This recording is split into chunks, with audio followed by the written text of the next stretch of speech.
Hey, Public Health fam, Omari Richards here, and this is a clip from the Public Health Millennial Career Stories podcast. Make sure that you subscribe on YouTube or any other podcast platform. Thank you for checking this out. So I'm guessing that the other project you were doing was the tobacco-free MSU? Yeah, it was tobacco-free MSU. At the time, it was smoke-free MSU, but it was a project that I started while I was in my master's and got to stay on for quite some time. And actually, one of my proudest public health moments is getting Michigan State to go tobacco-free as a university. So you might wonder, like, why that out of everything else I was working on, right? So it's interesting. I had to take a health policy class like everyone else doing their MPH. And there was like this one assignment we had to do. I think it was like our final assignment. And it was like, what's, a health policy problem you want to like solve or something like that. And I don't know why, I was just like really struggling on trying to actually write this paper. And I like reached out to the professor. I'm like, any advice on things? Because I'm like, I did so many random things. I'm just kind of new in this public health realm and I didn't really know what to focus on. And so he had told me, he was like, well, Bryan, is there anything that you just are really upset about from a health perspective that you're just like, there's injustice in the world and you want to correct it? Like, what's something that upsets you that is not being done right now that should be done? And I'm like, struggle. I'm like, that's a good idea. I'm like, let me think about this. And so I leave his office. This is the same dorm I had been living in at one point in time. And once I'm leaving the dorm, I walk out and there's like these 10 kids smoking right there at the door. Normally they're supposed to be the 25 or 50 feet away from the door. They're like right there. And I pass by and I'm just like, ugh, like there's a rule for a reason. Why are we even smoking anyway? Like it's bad for you. We know this because I remember taking my intro to public health class. I'm like, it's bad for you. And I was like, why do we even have this ability for people to smoke on a campus like this? Aren't we supposed to be preparing the next generation? And that got me interested. And then that's actually why I wrote my paper on. And that paper led me to asking more questions at MSU.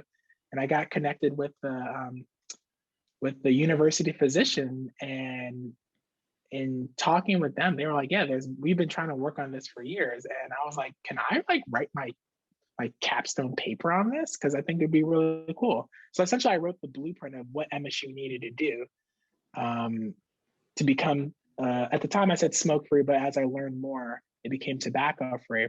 I graduated from there. And then sure enough, the provost got a hold of my paper.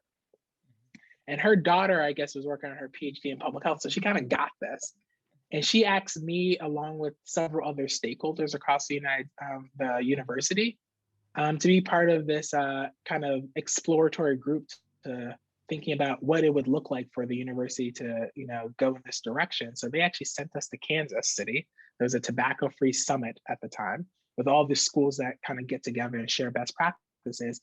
And we essentially wrote a whole entire proposal of like, what were lessons learned and what could be applied to a university like ours? Because our university is so large, it's like, I think the 9th largest university in the United States. So it's a really large campus.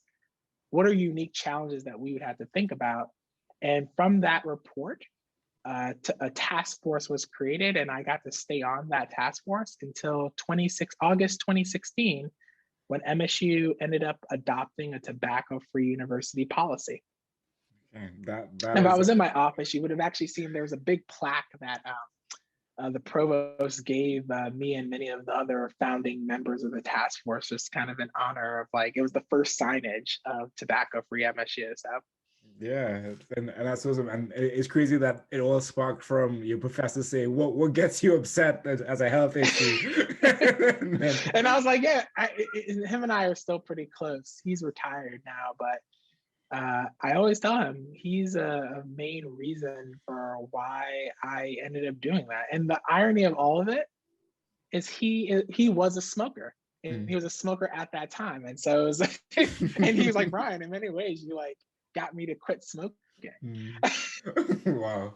Wow. And I just want to say, like, that's a key tip for any public health student out there. There are like opportunities on campus to do different health projects. And if you reach out to the right people, you'll get support. You might be able to get into a conference, get to be part of a task force. There's so many opportunities out there when you put yourself And there. it's to that point.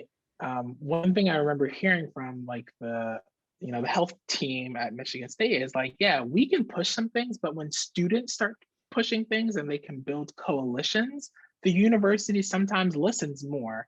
It doesn't just become that silo of, oh, we're the health people and we're just, and kind of like reminds you of public health. When the public health people talk about it, no one's always ignoring us, but then when everyone else realizes it's a problem, all of a sudden it's like this big issue, and it's like, we've been telling you this for years.